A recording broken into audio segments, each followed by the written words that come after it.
Hi, what's your name? Jasreen, I'm from Chandigarh Bakery. Hi, Justine. So, just let us know what your overall experience with Fab flavors. How do you know about Fab, and how do you connect it by Fab? Right.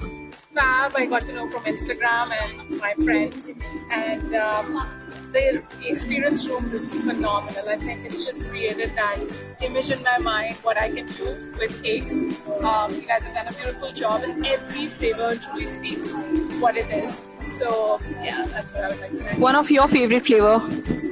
The ones that I've tried today, I think I like the masala chai and pani puri. Masala chai and pani puri. And what all flavors you are tried inside?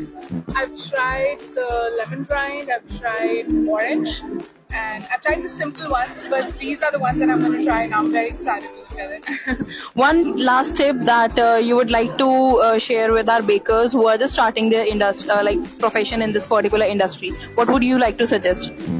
So I would just say that know your flavors, know what you're doing, and just don't go by what's the trend. Like I don't like ras malai, so I don't go with that trend. So whatever you like, go with that. That's so nice to talk to you. Thank you. Have a great Thank day. you so much. Have a good day. Thank you.